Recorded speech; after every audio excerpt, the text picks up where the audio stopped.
Kalau minumnya ada, presnya berapa? Ya, udah.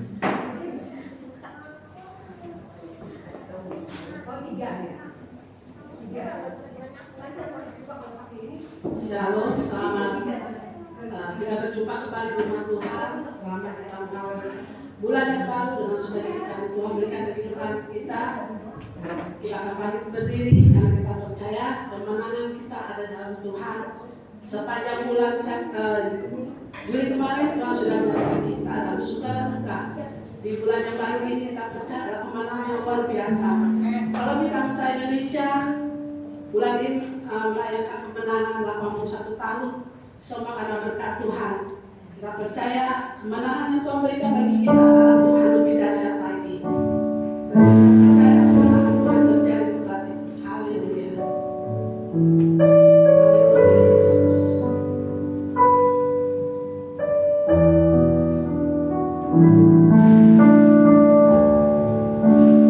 Amin Tuhan Yesus.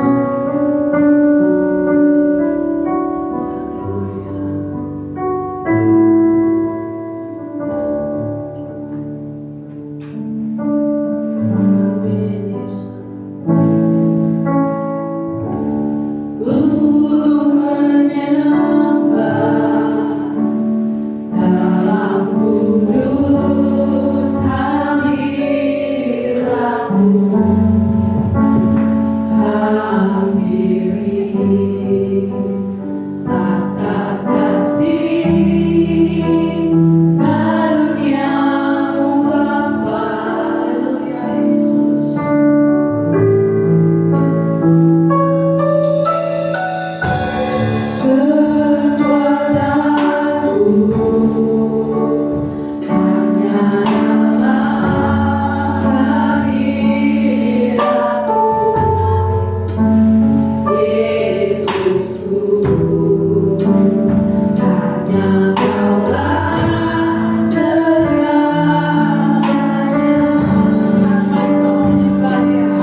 Tuhan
kadang-kadang raut mukanya gembira atau gimana ya gimana.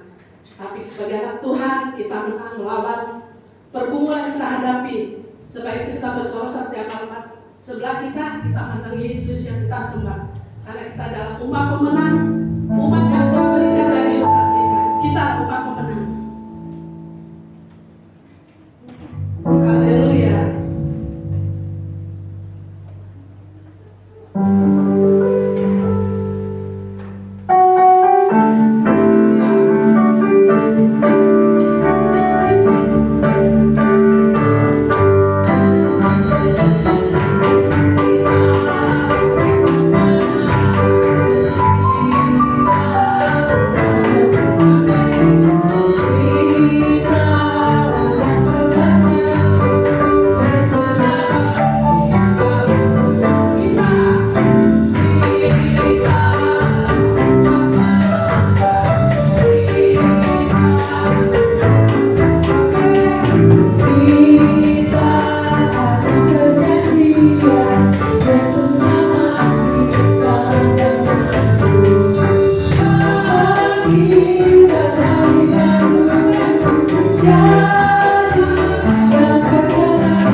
Saya buka ruang kesaksian.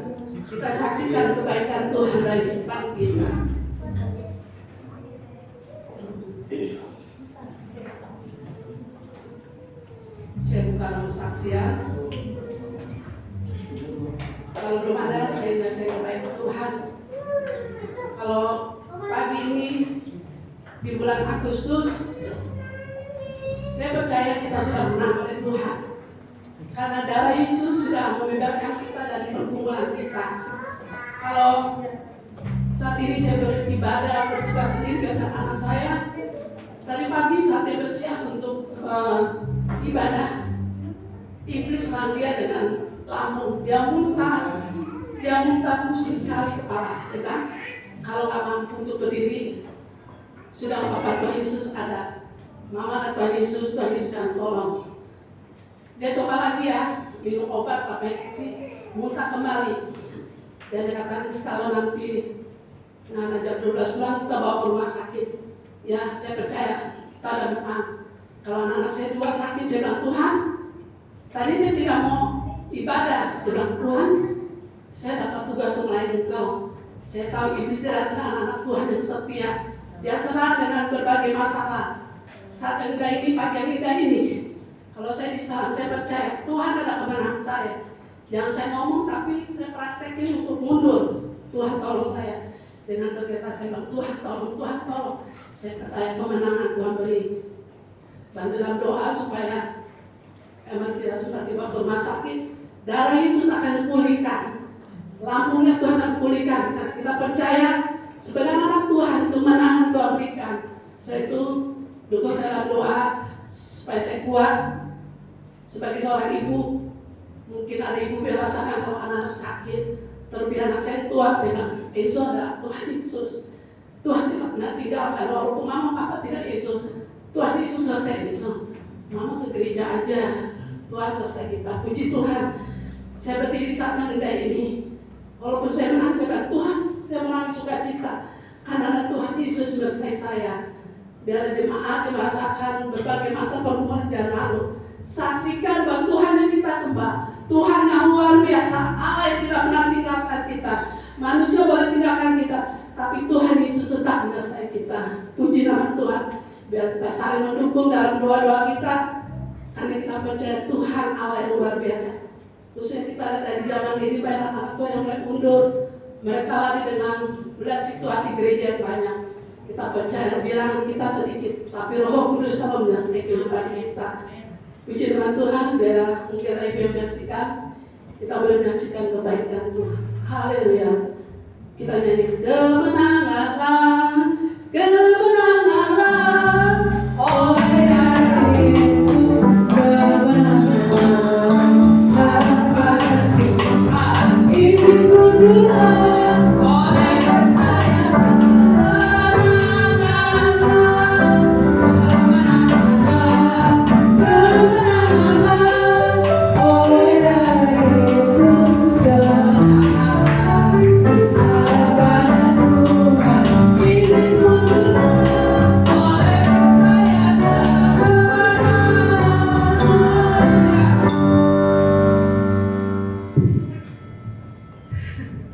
kalau belum ada biar tangan kita mau memberi pada Tuhan, kita jalankan persembahan kita. Sebelumnya kita ada pengumuman dulu sepanjang minggu ini dalam kegiatan gereja kita. Hari Senin sampai Sabtu jam 4.30 ada doa pagi via Zoom. Dan hari Rabu jam 7 ada konser sharing di gereja.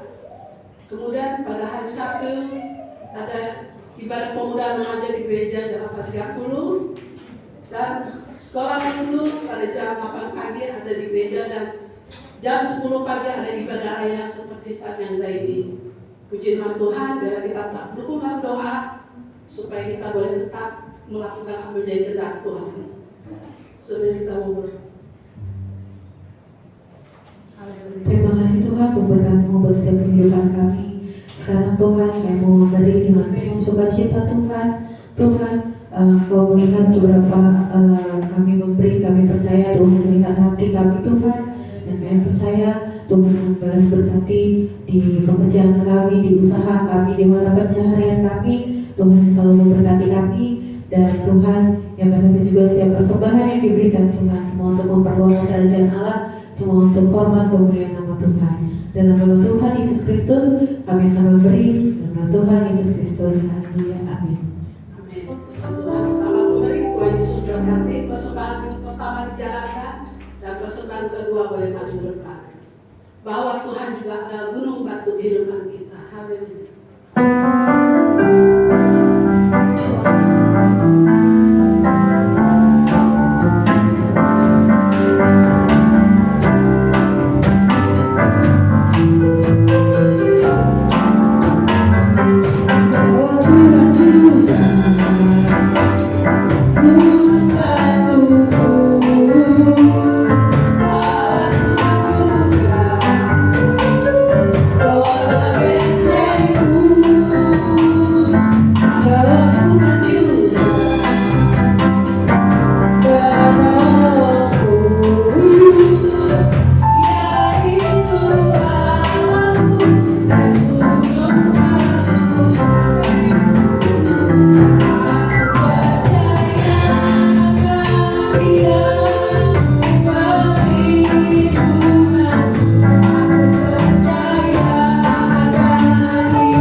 menjadi kekuatan dan kehidupan kita. Karena kita percaya di bulan yang baru ini ada kekuatan yang Allah berikan sebagai anak Allah, sebagai pemenang yang Tuhan berikan. Kita percaya dengan iman ini, dimanapun kita berada dengan firman Tuhan yang menjadi kekuatan dalam kehidupan kita.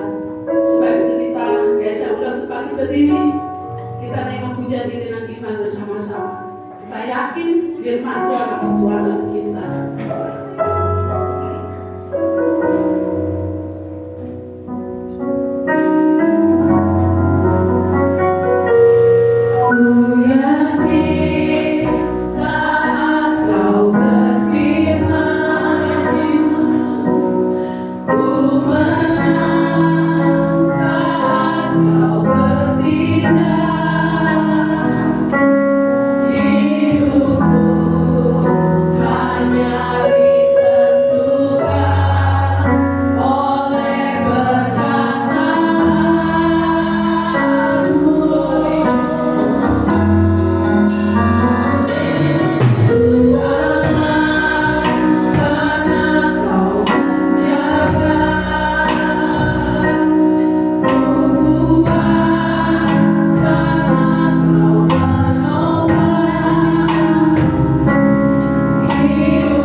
berdampak dalam kehidupan kami.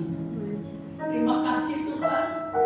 Iman percaya kami, Engkau singkapkan lewat kebenaran-Mu Tuhan, yang Engkau telah meteraikan dalam kehidupan kami. Apapun proses hidup kami, apapun keberadaan hidup kami, kami tahu hidup kami di tangan Tuhan. Tidak ada yang tidak mungkin. Siapapun di antara kita saat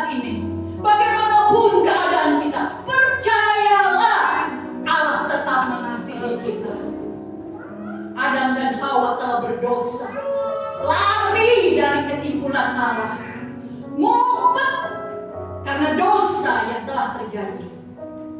Mereka menutupi dosa dengan daun ara. Tuhan mencari mereka di kesembunyian. Tuhan ganti dengan kulit binatang. Inilah Tuhan yang kami sembah siang hari ini. Dimanapun kami berada Tuhan, bagaimanapun proses hidup kami tahu Engkau ada bagi kami. Lewat kebenaran firman-Mu Tuhan, kami mau belajar. Karena kami tahu kami hidup di akhir yang zaman ini. Kami tahu semua hidup kami telah dikontrol, telah diikuti oleh pemerintah dan negara kami. Ini menjadi satu genapan firman Tuhan bahwa ini harus terjadi. Kami yang percaya, kami yang mengerti, kami mau lebih takut akan Tuhan. Kami mau lebih tunduk kepada Tuhan. Kami mau lebih taat Tuhan. Sekalipun proses hidup kami susah, kami mau melewati itu. Karena kami percaya pengharapan menjadi jaminan kami, yaitu Yesus Kristus penebus dosa kami. Haleluya.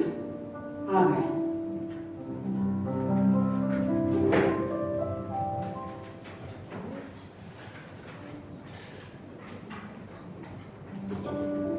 Puji Tuhan, saudara separah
Ketika saya melemparkan lagu ini pertama kali dalam bagian renungan firman Tuhan,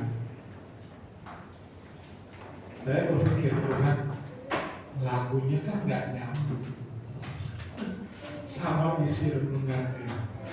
Nggak ngerti kenapa, tetapi ya saya pasang aja terus lagu ini. Sampai tadi saya saksikan juga di Bali, sampai ketika mau menyampaikan renungan firman Tuhan ini, ya, saya dapat masalah. Sebenarnya sudah beberapa hari, ya, ban mobilnya kempes rata.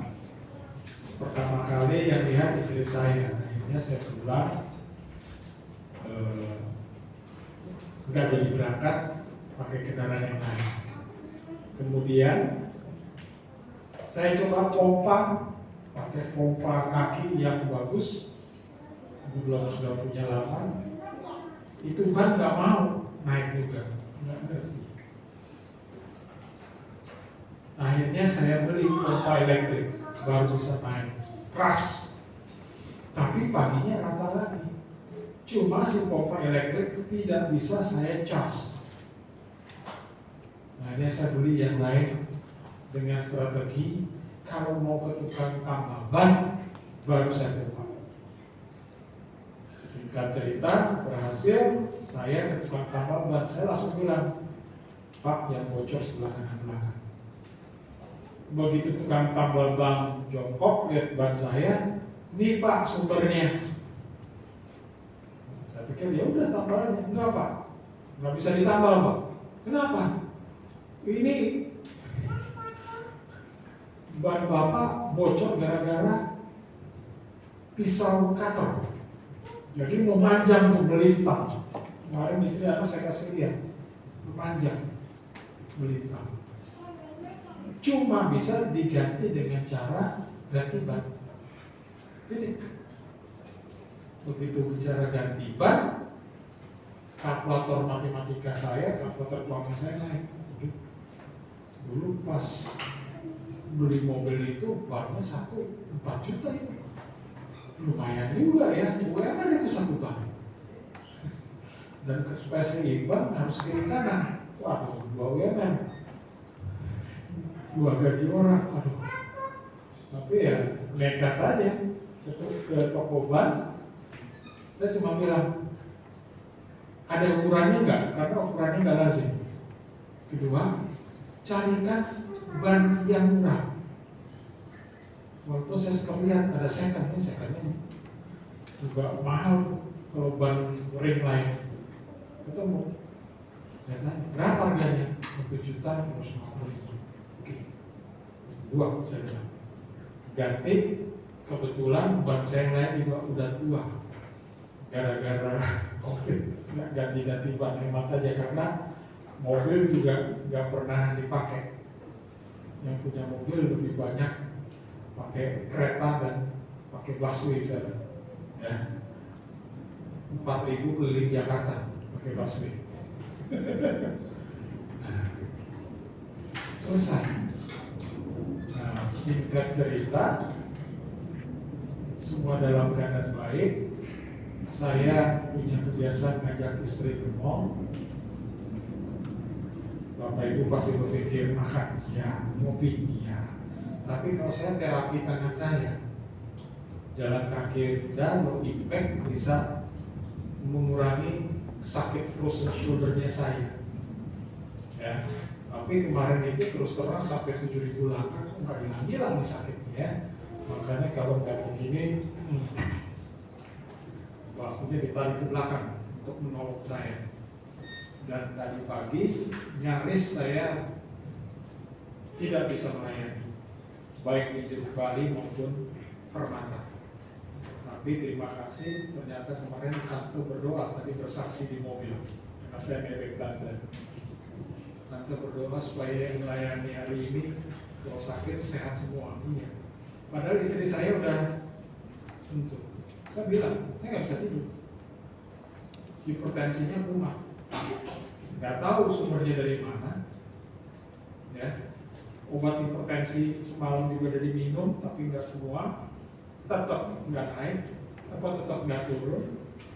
Langsung saya bilang, siap-siap deh, gantiin saya di Permata. Bener. Langsung tuh dia bilang kita baca, saya sarapan, istri saya langsung persiapan.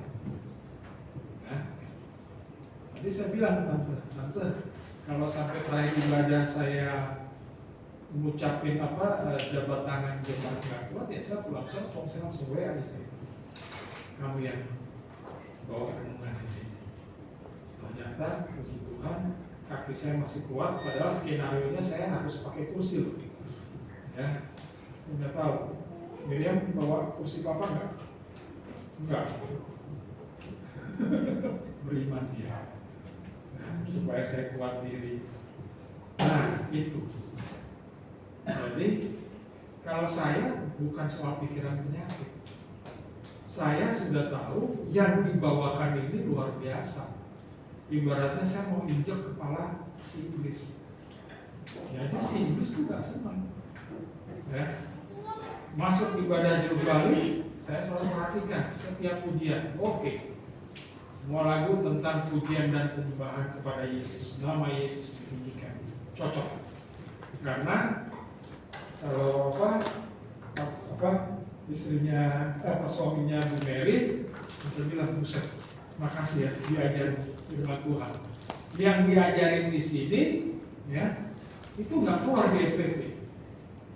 Saya mencari dan mencarinya gara-gara 1 minggu yang lalu saya melayani di Cisauk, Bapak Kepalanya bicara. Itu ada jemaat tuh dengan bangganya bilang sekarang saya bisa ngerti Alkitab karena ada artificial intelligence, ada AI. Saya cuma bilang hati-hati. Kenapa? Kalau orang nggak ngerti cara menyusun formula, cara prompting, saya aja sampai belajar. Yang ngajarin saya semua anak muda. Orang Indonesia termasuk yang kerjanya di Inggris. Dia bilang tiap minggu ada aja yang dipecat. Kalau kerja nggak bisa pakai AI ya prestasi nggak bagus, minggir. Ya. Nah, saya bilang kalau mau pakai AI, bahasa kita pakai AI, strukturnya harus benar, ya.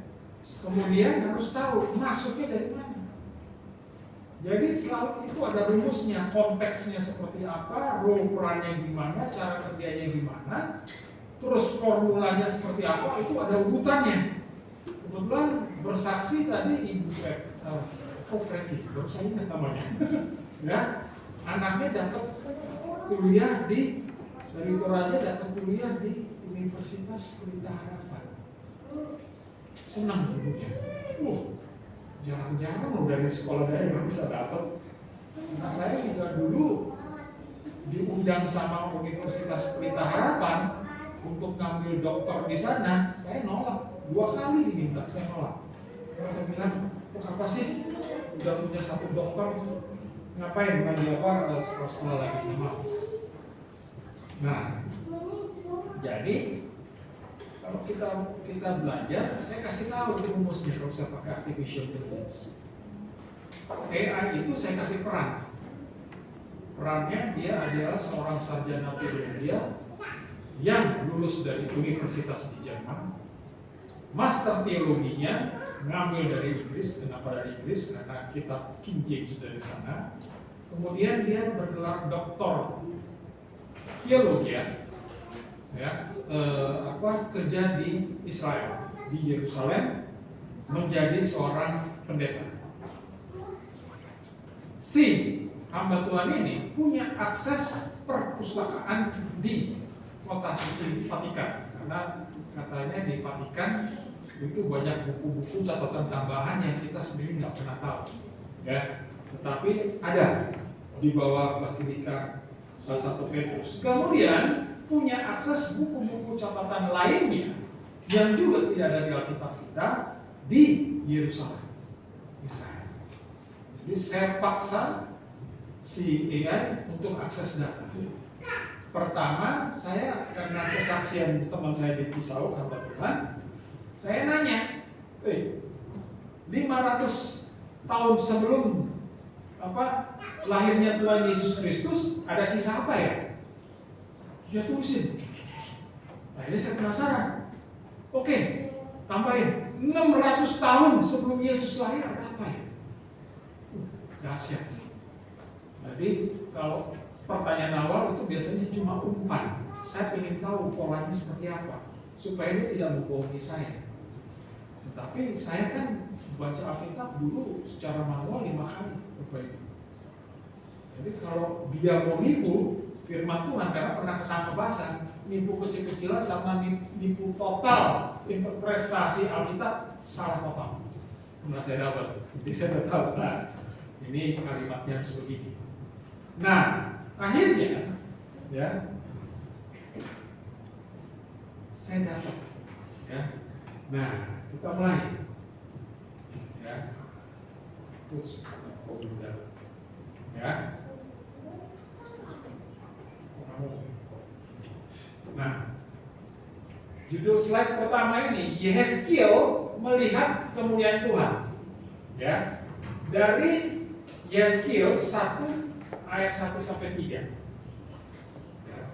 Pada tahun ke-30 dalam bulan yang keempat pada tanggal 5 bulan itu, ketika aku bersama-sama dengan para buangan berada di tepi sungai Kebar, terbukalah langit dan aku melihat penglihatan tentang Allah. Puji Tuhan. Waktu di Jalan Keramat Ratu 5 suatu tembok rumah ada gambar bayangan Tuhan Yesus. Orang-orang heboh. Datanglah seorang gembala, pendeta Gilbert Maynor, adakan ibadah, ya, memberikan kesaksian. Nah, supaya apa? Orang tidak heboh, tidak tersesat. Tetapi buat orang Israel yang sedang dibuang, Ya. Jadi kita mesti paham betul, orang Israel 600 tahun sebelum Yesus lahir dibuang sebagai hukuman kepada mereka karena mereka berdosa. Dan kisah itu kita bisa baca sejak kitab Hosea, nabi-nabi kecil. Setiap kali orang Israel berdosa, Tuhan bilang, ayo bertobat, ayo bertobat. Gak mau bertobat, dihukum sama Tuhan. Karena sudah berkali-kali, ratusan tahun, ribuan tahun gak bertobat, akhirnya Tuhan buang mereka ke Babilonia. Nah, ketika dibuang ke Babilonia, pikiran mereka mau menyembah Tuhan, menyembah Allahnya, menyembah Yahweh, itu kan mesti datang ke gereja, bait suci Allah di Yerusalem. Dibuang ke Babilonia, bait Allahnya jauh menjauh di sana. Berarti Tuhan nggak datang. Gimana mau memuji Tuhan? Gimana memberikan korban sajian? Gimana memberikan korban bakaran? Akhirnya ibaratnya pikiran mereka tinggal kenangan di sana. Nah, sampai seorang nabi lihat begini, Yehezkiel melihat kemuliaan Tuhan. Dan ketika itu, ini sudah kalau dibilang pada tahun ke-30, berarti masa pembuangan itu sebenarnya 70 tahun. Buatannya ada di Daniel. Ya. Nah, 30 tahun sudah di pembuangan, Yehezkiel lihat, kok ada sinar kemuliaan Tuhan? Kan Tuhan di Israel. Pikirannya, ternyata Tuhan hadir di daerah pembuangan di Babilonia. Ya. Nah, pada tanggal 5 bulan itu, yaitu tahun kelima sesudah Raja Yoyakim dibuang, datanglah firman Tuhan kepada Imam Yehezkiel, anak Buzi di negeri orang Kasdim di tepi sungai Kebar, dan di sana kekuasaan Tuhan meliputi dia. Oh, dalam pembuangan yang orang Israel berpikir bait sucinya di sana, berarti Allahnya di sana, karena tiang api di sana dan tiang awan ada di sana. Di sini Babel nggak ada Tuhan. Tuhan hadir. Sinar kemuliaannya hadir. Tuhan berfirman kepada Yehezkiel di Babilonia. Luar biasa. Perhatikan, Tuhan berubah gaya. Tetapi berubah gaya karena bukan soal berubah gaya, karena dia punya kekuasaan yang besar, makanya dia masuk ke sana. Ya. Nah, kenapa bisa itu terjadi? Kita lihat kan bagian ini, ya. Karena ada roh Allah.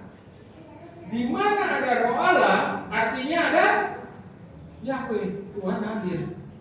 Berarti ada apa? Ada kekuasaan, ada kekuatan. Berarti apa? Ada berdaulat. Berarti yang bait sucinya itu adanya di Yerusalem. Ketika Tuhan hadir di Babilonia dan berfirman, Allah juga hadir di situ. Mana? Kalau kita pakai pikirannya perjanjian lama, bait sucinya kan udah diruntuhkan, ya? Saudara percaya nggak di gereja ini Tuhan hadir? Amin. Kenapa? Karena roh Allah. Wah. Ya, itu loh. Ya. Kalau Anda tiba-tiba bekerja, Anda dikirim kemana, ya? Misalnya biasa gereja sini terus pindah tempat lain. Percaya nggak? Orang-orang itu juga disertai Tuhan. Karena apa? Karena ada. Jadi saya pun tidak mengerti kenapa saya dulu bicara ini. Karena slide yang bagian sini itu ketika berbicara hari Natal. Tuhan ingin menjangkau semua jiwa supaya firman Tuhan menutupi bumi seperti samudra air. Berarti semua rata dapat firman Tuhan. Dan Tuhan Yesus tugasnya adalah memberitakan firman Bapaknya dan memberitakan Allah, kerajaan Allah akan datang. Makanya ya, Matius, Markus, Lukas, Yohanes Ya, kalau perhatikan Tuhan memberitakan firman, gayanya jelas. Bertobatlah karena kerajaan Allah sudah dekat. Amin. Jangan sembarangan amin. Coba tanya sama diri sendiri. Kita udah sungguh-sungguh bertobat atau belum? Karena Yesus akan datang kedua kalinya. Udah sungguh-sungguh bertobat atau belum? Karena ini pekerjaan Allah dan dilakukan secara konsisten ribuan tahun. Ya, sekarang kira-kira udah 5.000 tahun, udah mau 6.000 tahun. Itu, ya. Jadi ini fakta nyata. Ya. Nah, jadi ketika saya dalami lagi, ini luar biasa. Ya. Jadi yang terjadi 600 tahun yang lalu, ya, itu membentuk yang namanya agama Yudaisme. Membentuk Yudaisme karena apa? Karena kan bait sucinya diruntuhkan. Kapan? Bait suci diruntuhkan itu tahun 586 sebelum Masehi. Jadi kalau 605, jadi ketika orang Israel dibuang, bait suci belum diruntuhkan. Tapi ketika bait suci diruntuhkan, orang Israel sudah di Babilonia. Sedih hati mereka. Nah, itu kan tempatnya Allah pun kok diruntuhkan, berarti Allah kemana? Kembali ke surga? Enggak. Buktinya dia menunjukkan diri kepada kepada Yesaya. Nah, kemudian ya kalau kita lihat lagi, ini kesimpulan sebenarnya. Pengalaman pembuangan menciptakan Yudaisme diaspora. Jadi agama-agama Yahudi itu jadi berkembang. Tetapi ada hal yang menarik. Ya. Ketika di bait suci pertama, firman Tuhan disampaikan ya, awalnya kan oleh Tuhan, umat manusia sampai berdiri kemah suci. Ya, selama ada Musa. Kemudian firman Tuhan lewat para nabi. Makanya kalau Anda baca Perjanjian Lama, kitab nabi-nabi selalu dituliskan demikianlah firman Tuhan. Jadi apa? Mereka dapat firman. Ya, demikianlah firman Tuhan. Jadi Perjanjian Lama isinya adalah perkataan Allah langsung ke orang Israel dan firman Tuhan kepada kepada para nabi. Siapa yang memungkinkan? Roh Kudus. Roh Kudusnya masih spesifik hanya kepada para nabi. Hanya kepada orang-orang tertentu. Jadi kalau ingat kisah Naomi, ya, saya jadi ingat kesaksian istri saya. Dia pergi sebelum masuk jalan tol, Roh Kudus bilang, Robert sakit. Dia pulang. Dia bilang berapa kali, saya nangis di mobil. Roh Kudus bicara. Hati saya dengar gitu, akhirnya bisa ngerti kan suara Roh Kudus kayak apa. Bisa tahu kan suara Roh Kudus sama suara Roh Kudus agak iblis. Karena ketika ceritanya HP saya dicoret di halte busway, dia bilang, Roh Kudus sudah bilang kamu akan kena masalah pencopetan. Cuma aku nggak bilang kamu. Tapi saya cuma bilang, tapi saya suka cita aku dicopet. Kenapa? Itu bukan kesalahan saya. Ternyata Allah sedang mencoba istri saya, mau dikasih karunia, ayo ngomongin ini. Aku kan, tapi saya beruntung. Gara-gara kecopetan kan dia enak hati kan. Jadi saya dibeliin HP apa dia yang baru. Ya, beruntung diganti HP baru tingkatnya lebih bagus lagi. Ya, itu. Jadi ketika itu, ya, pada masa pembuangan ada kitab Yeremia ditemukan, tetapi Alkitab lainnya, kitab-kitab Perjanjian Lama mulai ditulis. Makanya keluarlah nanti slide utamanya juga keluar. Kenapa ada Yudaisme? Kenapa ada Saduki, Farisi, asli Zelot. Karena acuan kitabnya beda dan pemahamannya beda. Sebelumnya Israel masih satu firman Tuhan. Begitu udah ditulis lagi, nantinya beda-beda. Apalagi begitu tahun 300, 200, 100 sebelum Masehi, yang berkuasa itu adalah Yunani, Helenisme. Alkitab bahasa kitab suci bahasa Ibrani dipindahkan ke dalam bahasa Yunani, dimasukkan cara berpikir dan budayanya Yunani juga masuk ke sana. Tetapi menariknya Alkitab berbahasa Yunani itu menjadi rujukan para penulis Perjanjian Baru. Jadi kalau baca Perjanjian Baru mesti ngerti Alkitab terjemahan bahasa Septuaginta. Kalau Bapak Ibu tanya, ada di sini. Ya. Nah, jadi makanya dulunya cuma satu, ya, kemudian berkembang dan ada sinagoge. Jadi tadinya gerejanya gereja sentral, akhirnya gereja cabang itu banyak. Mungkin kalau zaman dulu tuh komsel gitu ya. Tetapi kita ini masuk ke sejarahnya zaman dulu, ya. Nah, terus janji adanya suatu perjanjian di Yeremia 3 itu adalah teks uji yang dirujuk menjadi rujukannya penulis kitab Ibrani. Ada di Ibrani pasal 8, ya, kita nggak bahas detail ya. Nah, Habakuk 2 ayat 4, sesungguhnya ya orang yang membusukkan dada tidak lurus hatinya, tetapi orang yang benar itu akan hidup oleh percayanya. Garis bawahi percayanya. Ini fondasi dari teologi surat-surat Paulus tertulis di Roma 1 ayat 17 dan Galatia 3 ayat 11. Menjadi dasar reformasi gereja Protestan.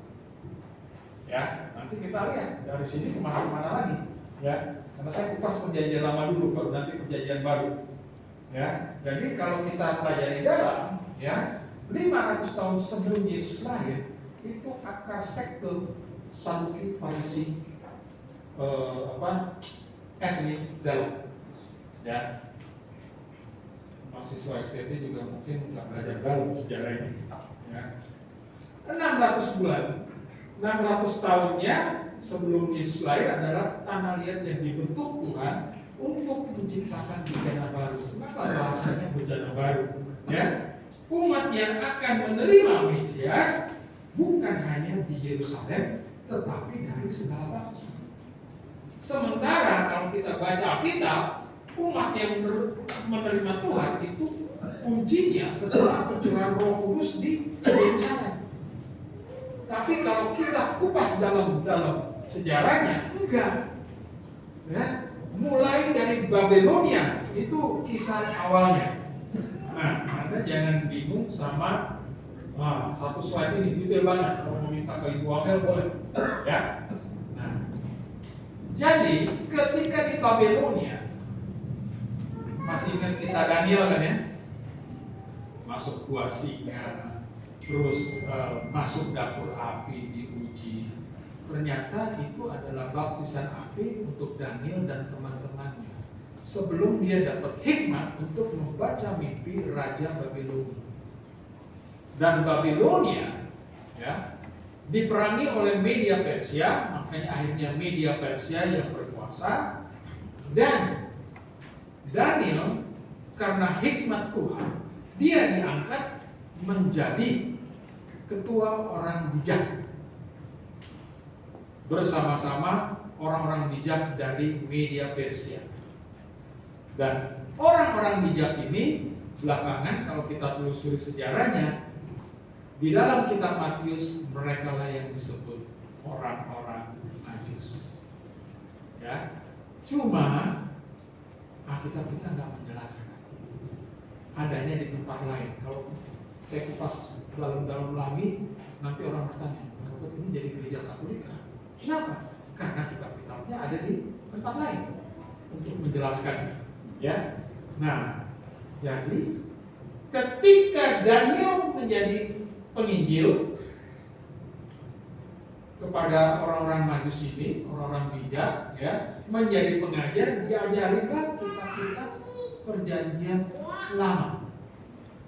Nah, menariknya, orang Media Persia agamanya adalah Zoroastrianis, pahamnya Zoroastrianisme, karena mereka membaca tanda-tanda langit, membaca gerakan bintang-bintang. Agama itu punya Tuhan, namanya ya, namanya Ahura Mazda, Tuhan yang bijaksana. Tapi Tuhan yang bijaksana ini punya tandingan, ya, namanya Angra Mainyu, roh rusak. Ya, kalau di kita iblis. Nah, Tuhannya Zoroastrianis ini setingkat sama roh rusak. Di Yudaisme, ya, Yahweh di atas, iblis di bawah. Karena ini malaikat ciptanya Tuhan. Gitu. Ya, jadi kita mesti belajar dari dasar yang benar. Ya. Nah, menurut ajaran mereka, nanti Ahura Mazda itu akan jadi pemenang, tetapi itu di akhir zaman. Ya, juru selamatnya 3 orang juru selamat akan lahir dari seorang perawan dari keturunan Zarathustra. Itu ajaran mereka. Ajaran kita, ya, itu juru selamatnya cuma 1, Mesias. Ya, sampai akhirnya ketika berapa tahun sebelum Yesus lahir, jadi orang Majus di sana itu para imam kuil, orang-orang pinter, tidak terjun dalam politik, tapi berkuasa untuk mengusulkan siapa raja di Media Persia dan menggantikan raja itu kalau tidak berkenan. Jadi sebelum Yesus lahir di Media Persia, rajanya sudah tidak berkenan. Akhirnya orang-orang bijak ini, wah, baca bintang, baca ramalan, mau cari penggantinya siapa ya? Sederhana. Karena mereka sekolahnya sama Daniel, mereka ingat, Daniel pernah bilang nanti raja akan datang, dicari. Oke, di perbintangan mereka belum kelihatan, di ajaran Daniel mereka belajar. Sampai akhirnya berapa tahun, 4 atau 5 tahun sebelum Yesus lahir, mereka lihat bintangnya. Lihat ke bintangnya. Ayo ikutin, mana jalan bintang. Pas mereka berangkat, mereka membawa emas dan kemenyan. Itu adalah alat penyembahan di dalam kuil mereka. Plus dengan mur, karena mereka tahu ini mereka pakai pikiran di mereka kan, karena juru selamatnya nanti akan berkorban ini, akan perang, ya, akan perang, ya. Makanya mur dibawa. Kita kan kagak ngerti, dari sekolah minggu cuma dibilang ada orang Majus datang bawa emas, kemenyan dan mur, artinya kita nggak ngerti. Orang Majusnya dari mana, tugasnya apa, kita nggak ngerti. Jadi pikiran mereka mau ganti rajanya di Media Persia. Tapi Tuhan didik mereka lewat Daniel sehingga mata mereka melihat, oh, ajaran itu bilang nanti ada raja di mana. Jadi ketika mereka baca kitab, satu kitab yang mereka nggak baca, Mika. Makanya mereka sampai di Yerusalem. Petunjuknya cuma sampai di sana. Bait sucinya ada di sana. Begitu para ahli Taurat, orang-orang Farisi menyampaikan, kenapa? Orang Saduki cuma pegang Kejadian, Keluaran, Imamat, Bilangan, dan Ulangan. Cuma kitab Taurat orang Saduki pegang. Tapi orang Farisi masih kitab para nabi yang lain. Ya, masih cerita-cerita Ibrani yang lain, kisah-kisah diceritakan. Nah, ahli Taurat ini orang Farisi bilang, oh, raja yang mulia tuh lahirnya di kota Bethlehem. Tapi Herodes memanfaatkan kesempatan. Kalau kamu udah ketemu, ntar kasih tahu saya, supaya saya datang ikut menyembah. Kenapa? Karena Herodes tidak percaya. Dia pikir saingan dia nih raja nih. Kenapa? Sebelumnya kita kan udah belajar. Raja Herodes naik karena penghargaan dari kerajaan Romawi. Orang kalau dapat hadiah gitu sombong nggak? Mangkat ya? Karena dia udah tahu, gua kan diangkat sama kaisar Romawi. Kalau ada raja lain datang, wah hilang nih, jabatan hilang, fasilitas hilang. Ya. Jadi seperti itu. Nah, akhirnya orang Majus lihat lagi, oh bintangnya berjalan ke sana. Ketika bintang berjalan ke sana, mereka bintangnya berhenti di gubuknya Yesus. Mereka datang dan kasih emas. Kenapa? Kalau di kuil mereka, emas itu khusus untuk raja terpilih. Kasih kemenyan karena yang mereka sembah adalah mereka kan menyembah bintang-bintang roh kan, karena yang lahir itu adalah roh dari segala roh. Mereka kasih mur karena yang lahir ini nanti akan membela umatnya sampai mati, dan ketika mati dibasuh sama minyak mur, mewangikan. Itu ceritanya. Ada nggak dari sekolah minggu kita dapat cerita ini? Nah, selalu buat hari ini dapat pelajaran sejarah gereja. Yang kerjanya itu siapa? Tuhan. Makanya banyak pengajar masih bilang dari kitab Maleakhi sampai Matius Tuhan nggak berbicara. Itu katanya orang-orang katanya para rabinya Yudaisme. Kenapa? Karena selama 600 tahun itu nggak ada firman Tuhan langsung, dan tidak ada lagi firman kepada nabi. Karena ditulis teks-teks Taurat, kitab Ibrani dan Perjanjian Lama dalam bahasa Septuaginta, ya.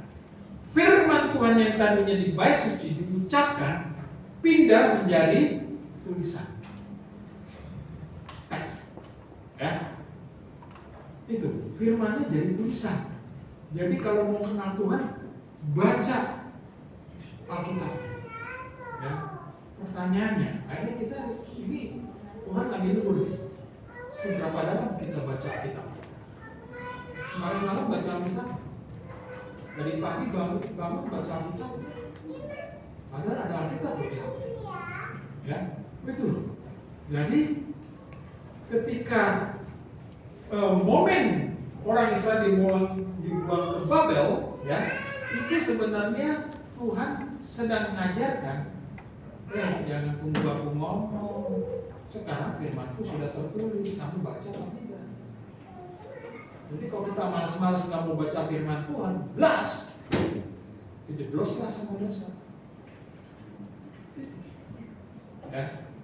Dan ketika orang Majus itu selesai memberikan persembahannya, Tuhan ingatkan, kamu nanti pulangnya lewat jalan lain ya, nggak usah balik ke Raja Herodes. Oke.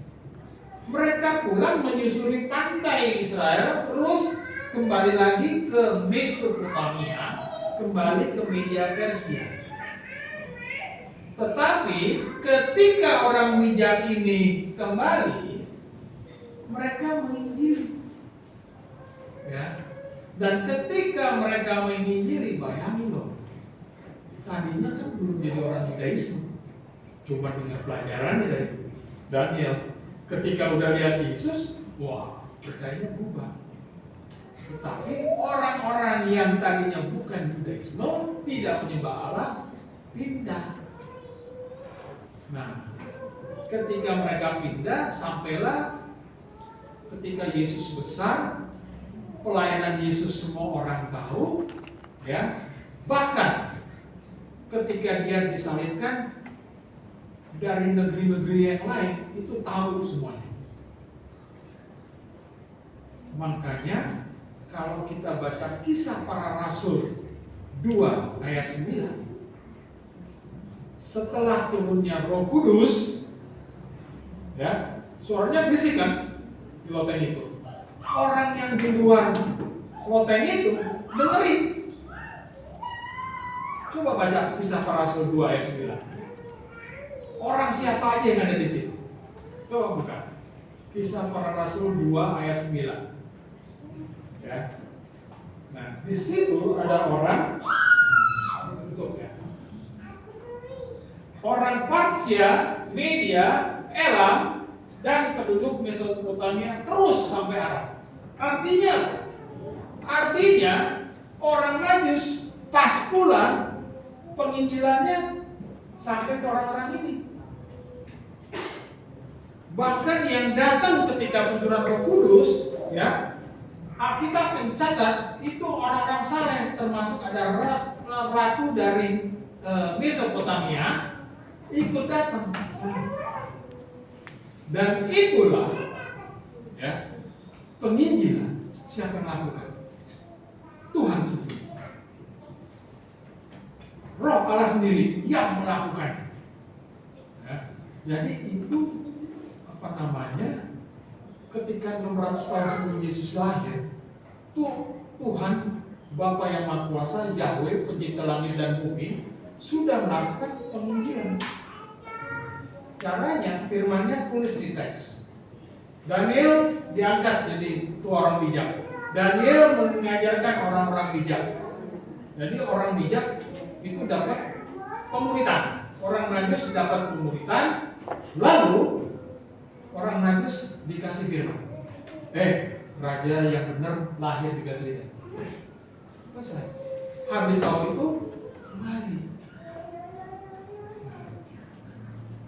Saya penasaran, saya coba cek. Kok kisahnya begini ya? Kenapa nggak ada yang lain? Ya, karena apa?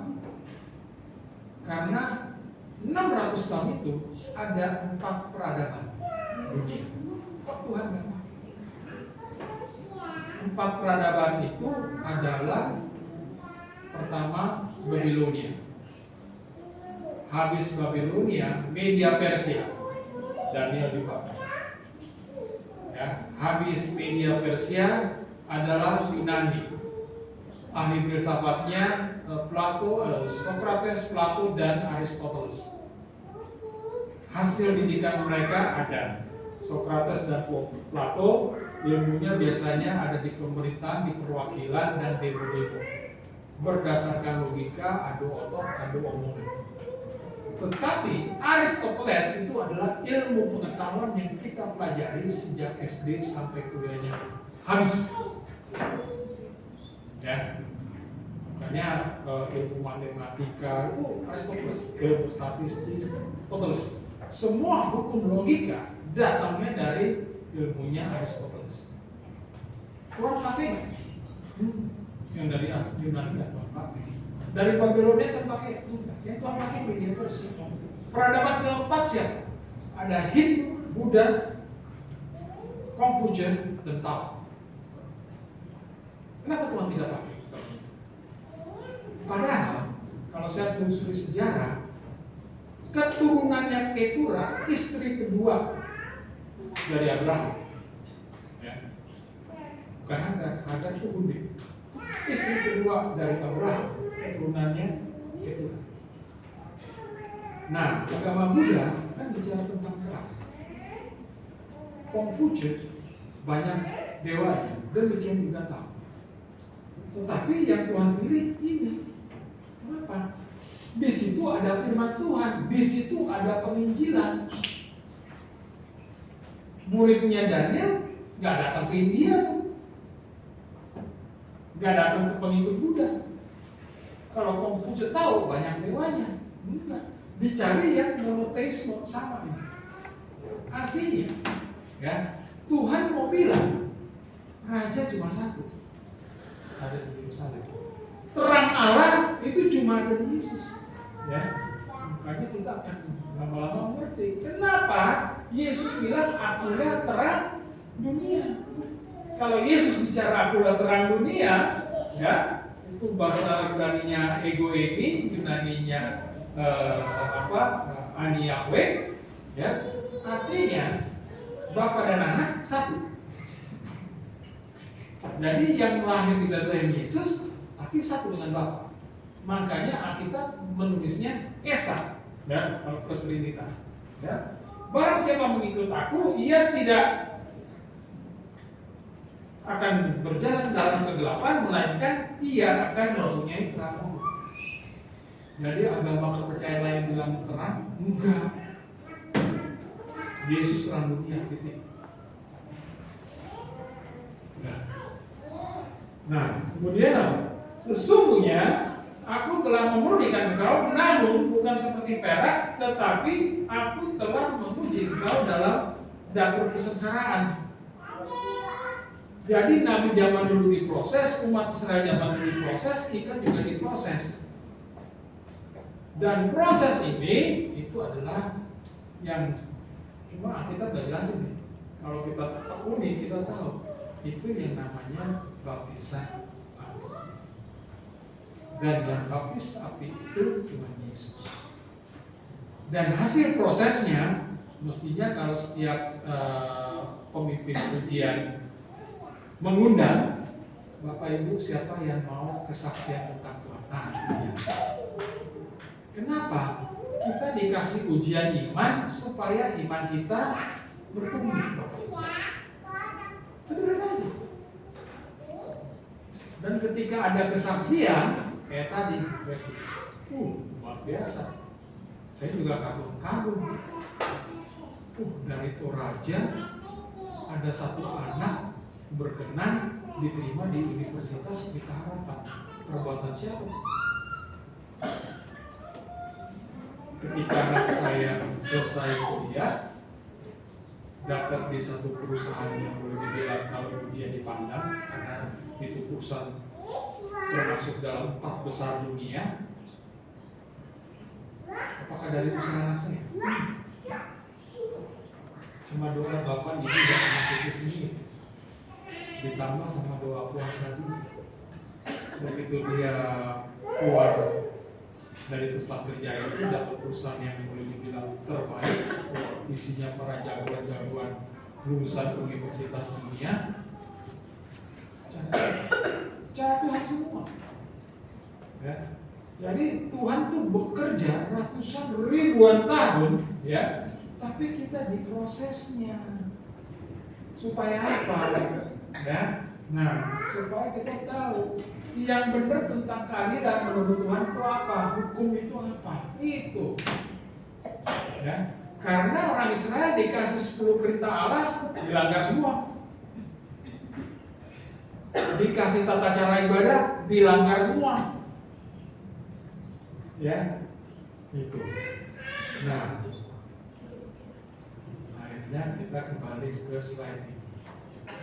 Nah, jadi ini mulainya dari 500 tahun yang lalu.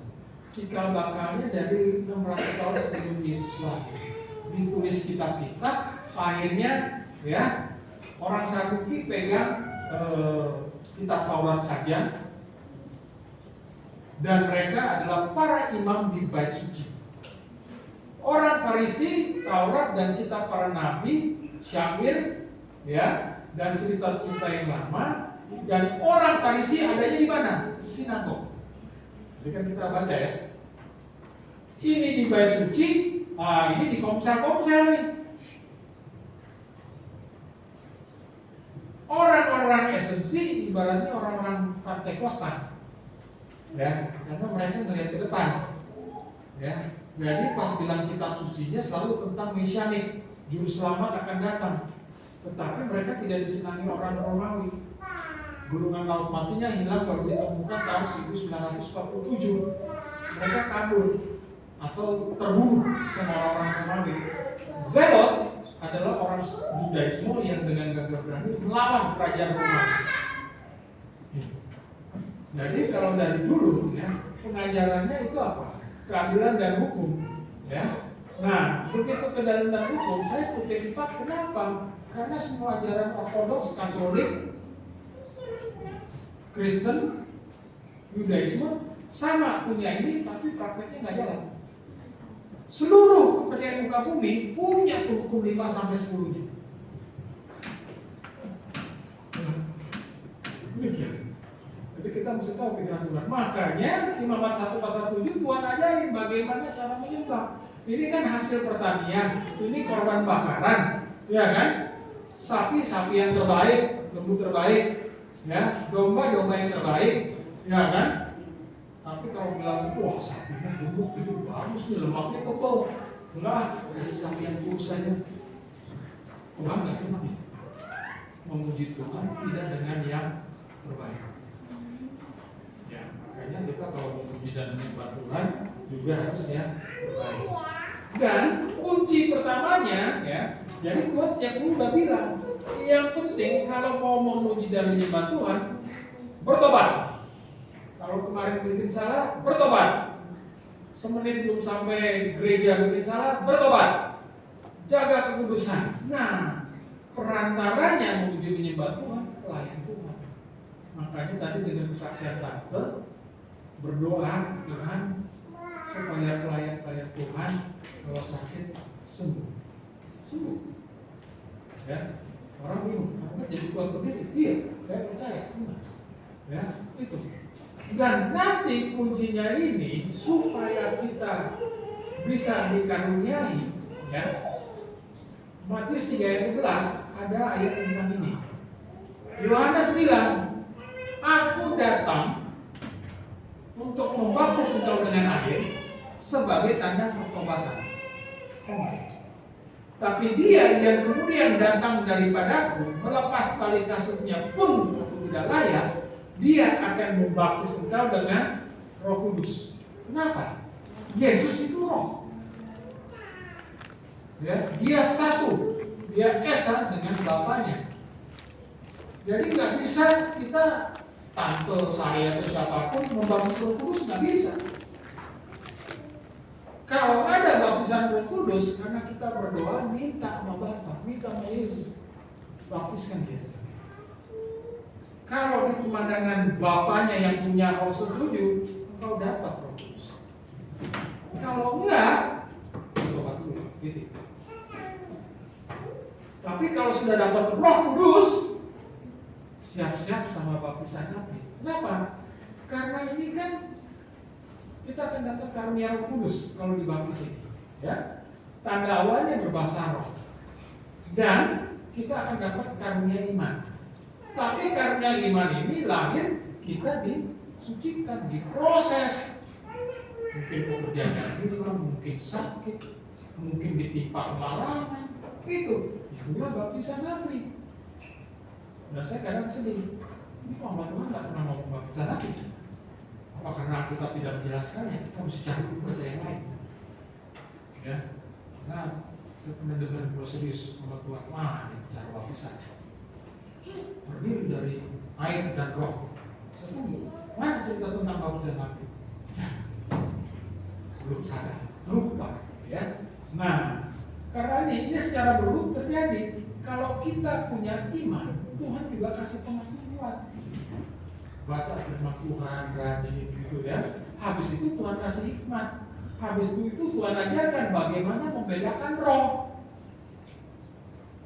Jadi kalau kita dapat kesulitan, ya, ada yang konsultasi sama saya, konseling, ada saya tanya, udah tanya Tuhan belum? Kamu dapat masalah apa? Kenapa? Kalau masalah mau bertubi-tubi, jawabannya cuma satu, ada di Tuhan. Tanya Tuhan. Mau tanyanya lewat pujian, mau tanyanya lewat penyembahan, mau tanyanya lewat doa puasa.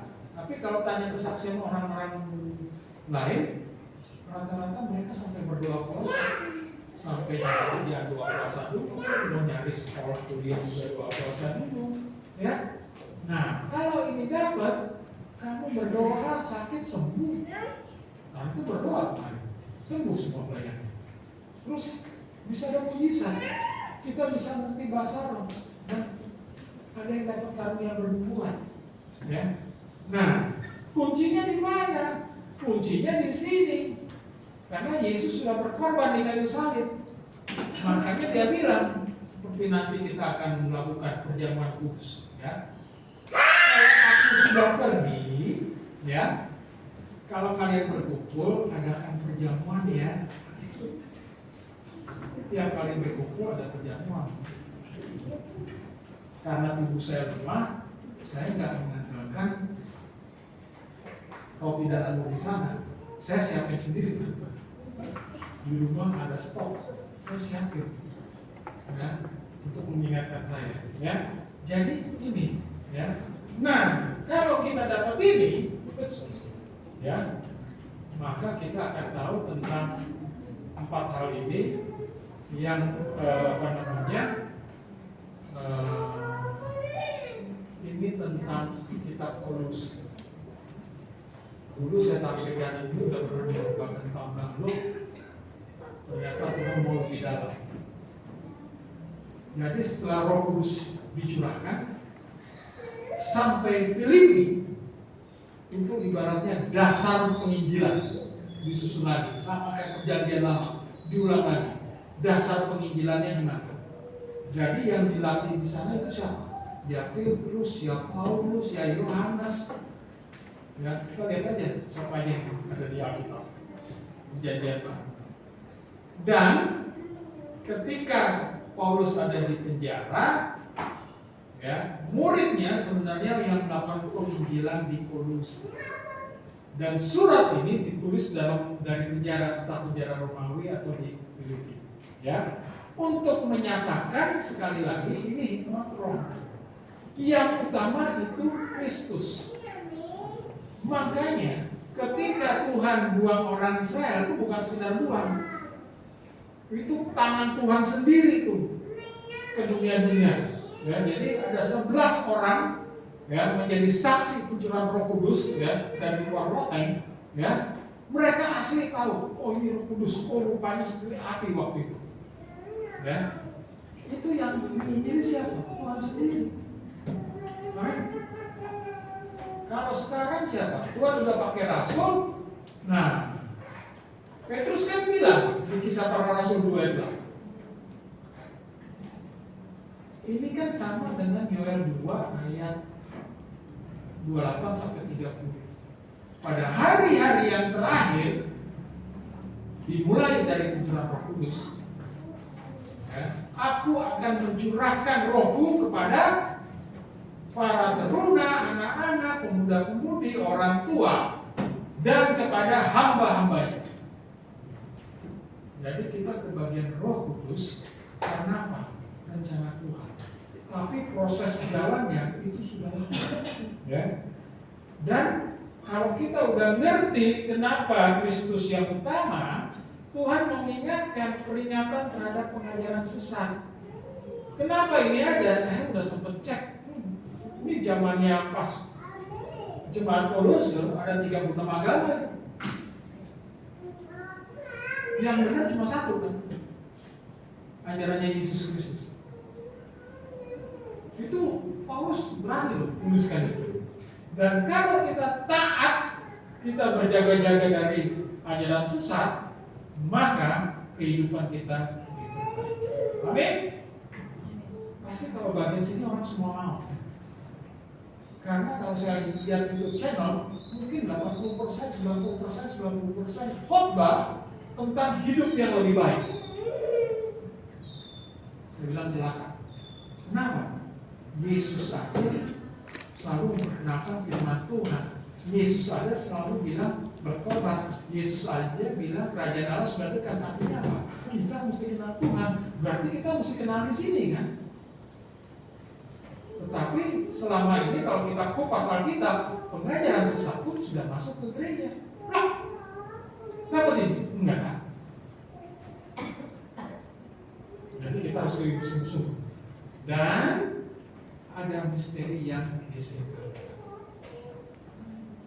Jadi kalau saya bisa mengajar Bapak Ibu seperti ini, artinya, oh, Tuhan pastikan saya pegang Kristus. Tuhan pastikan saya tidak mengikuti ajaran sesat. Mau apa? Pas SD aja saya nyaris loh ngambil ilmu dari Banten. Yang dipanggil bukan nama Tuhan, nama iblis. Cuma saya sadar, perasaan di gereja nggak diajarin ini sekolah minggu. Akhirnya saya tolak, saya nggak mau ambil. Tapi saya tahu itu ya caranya orang punya ilmu kitab baca-baca. Ya, itu. Nah, baru Tuhan bereskan. Baru Tuhan ungkapkan misteri. Gimana saya bisa tahu begini, Bapak Ibu? Itu mesti karyanya Tuhan. Jadi pemikir tadi bilang bagus ya kalau belajar terus. Bukan saya, Tuhan di atas. Saya sebenarnya cuma mau bertanya, Tuhan 500-600 tahun sebelum Yesus lahir ada apa? Tapi ketika itu dibukakan, saya langsung tahu. Oh, ternyata Kolose itu dulu zamannya Paulus hidup. Kota Kolose adalah pusat penginjilan. Luar biasa. Karena mereka kayak gitu. Anda mau bentuk gereja di Permata ini jadi pusat penginjilan? Sudah, ikuti aja rumusnya Kolose. Ya. Haleluya. Makanya kita setiap ada ibadah melakukan perjamuan malam. Ya, kenapa? Ingat tadi yang gambar ini. Ya, Anda mau bikin perjamuan kudus di rumah juga boleh. Tanya-tanya caranya gimana? Ini karena korban bakarannya sudah diganti oleh Yesus Kristus yang berkorban. Titik. Jadi kekristenan itu tidak complicated, tapi menjelaskan segala sesuatunya. Amin. Saya undang pemain musik maju ke depan. Ya. Jadi kalau kita lihat lagu ini yang akan kita nyanyikan, ini luar biasa. Karena awalnya dia bilang, mulia, sembah Raja mulia. Kita ingat nih, bayangkan kita jadi orang Majus, nyari raja, ketemu di Bethlehem, ngasih emas. Itu barang persembahan di Persia. Setelah emas dan kemenyan dan dipersembahkan kepada Yesus, barang itu udah gak ada lagi di Persia. Artinya apa? Masih mereka menyembah itu? Enggak. Mereka diinjili dengan diberi pelajaran dari darah. Ya. Karena raja aslinya udah ketemu di Bethlehem. Luar biasa ya. Kita kan cuma dengar cerita, nyari-nyari di Instagram, nyari-nyari di TikTok.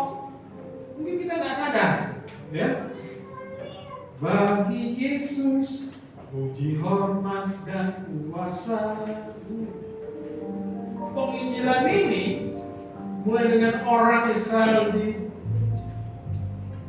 tawan di Babilonia, terus Raja Persia ketika mereka mengenal, mereka mengetahui, ya, langsung cukup. Oke deh, orang Israel, kamu pulang ya ke Israel dan bangun bait suci. Dan ketika pulang bangun bait suci, membangun tembok Israel kembali, baca kitab Nehemia. Itu, ya. Jadi itu bukan cerita-cerita biasa, itu bagian dari pekerjaan Tuhan. Tuhan sedang menginjili seluruh dunia. Ya. Mulia, agung kerajaannya. Kalau udah lihat begini, percaya nggak? Hebat bukannya? Tadinya cuma orang Israel, tahu-tahu itu Timur Tengah. Sama sebagian Asia, sebagian Eropa tuh diinjili segini. Setelah Roh Kudus, bagian kita menginjili sisanya. Tapi itu pun dipimpin Roh Kudus dari surga datang untuk segenap umatnya. Ini yang bikin lagu hebat. Karena ditegaskan Raja yang benar, Tuhan yang benar, datangnya dari mana? Dari surga. Makanya 4 peradaban itu, Babilonia dipakai, Media Persia dipakai karena ada Daniel, ada firman Tuhan, iya kan? Hellenisme nanti dipakai menyandarkan otak. Terus peradaban Hindu, Buddha, Confucius tahu dipakai? Enggak. Karena banyak dewa-dewa, bukan monoteis. Jadi setiap lagu pujian yang Roh Kudus pimpin itu luar biasa. Itu sebenarnya mengajarkan kita untuk mengenal Tuhan. Saya undang Bapak Ibu berdiri dan menyanyikan lagu ini. Haleluya Yesus. Dunia sembah Raja mulia bagi Yesus, puji hormat dan kuasa.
Dari sejarah bagaimana engkau melakukan penginjilan sejak 600 tahun sebelum Yesus Kristus lahir.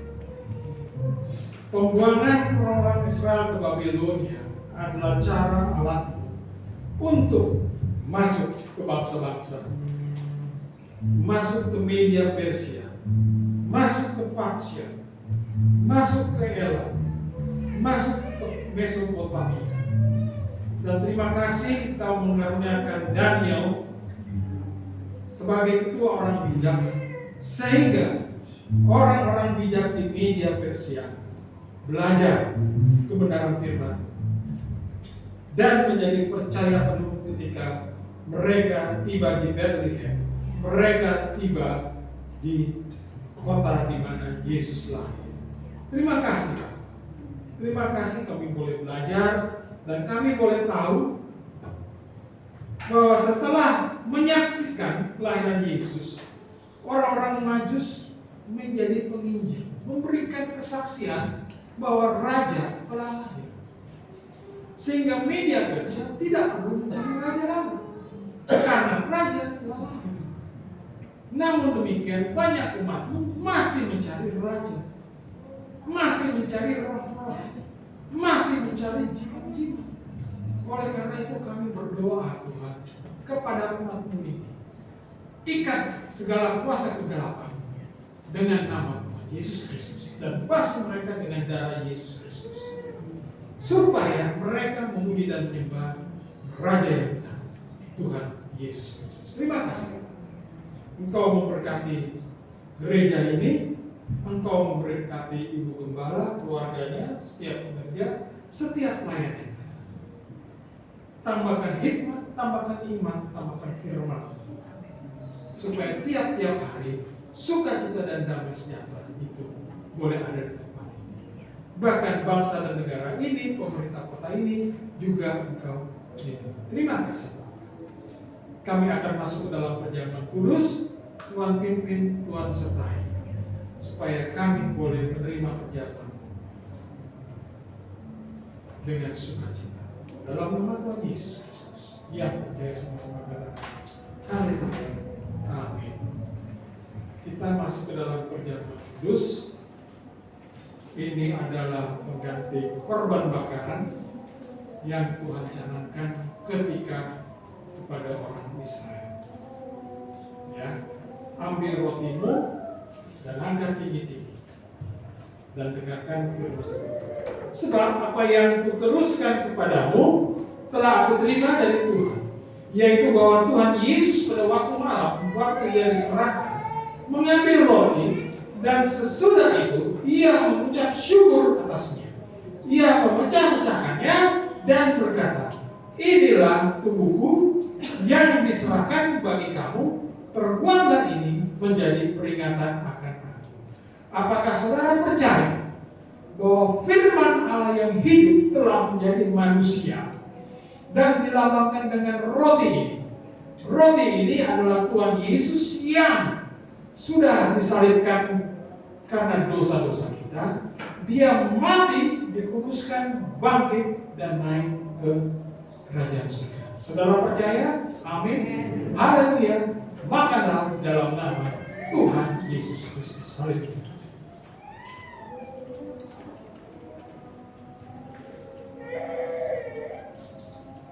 Terima kasih.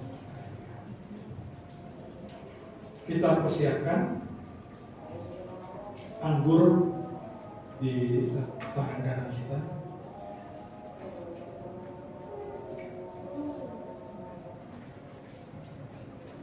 Kita angkat dan dengarkan firman Tuhan.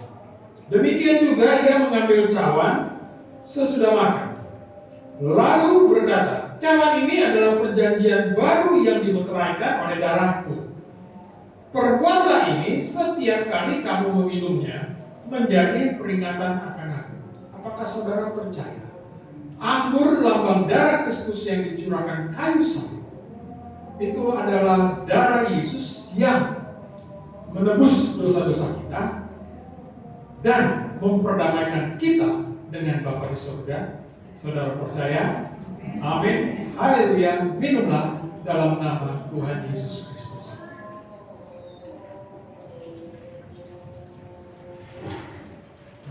Terima kasih Bapak. Terima kasih. Terima kasih Tuhan untuk kasih setiamu yang ku alami dalam hidupku. Terima kasih Yesus untuk kebaikanmu sepanjang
kasih atas perjamuan kudus ini. Engkau sudah rela disalibkan di kayu salib, mencurahkan darahmu sampai habis Tuhan, hanya untuk menebus dosa-dosa kami. Terima kasih Tuhan, kami berdamaikan dengan Bapa di surga. Tuhan pimpin, Tuhan sertai kami semua. Kalau ada yang sakit, Tuhan sembuhkan. Kekurangan Tuhan penuhi. Yang berkesusahan Tuhan hidupkan. Karena kami percaya Roh Allah senantiasa menolong dan menghibur kami. Haleluya. Jangan musik. Jemaat kekasih Tuhan, angkat kedua tanganmu dan terimalah berkat Tuhan. Tuhan memberkati engkau dan melindungi engkau. Tuhan menyinari engkau dengan wajahnya dan memberi engkau kasih karunia. Tuhan menghadapkan wajahnya kepadamu dan memberi engkau damai sejahtera. Kasih karunia dari Allah Bapa melalui anak yang tunggal Tuhan Yesus Kristus dan penyertaan Roh Kudus menyertai kita semua sekarang hingga selama. Yang percaya sama-sama katakan haleluya. Amin. Bapak terima kasih.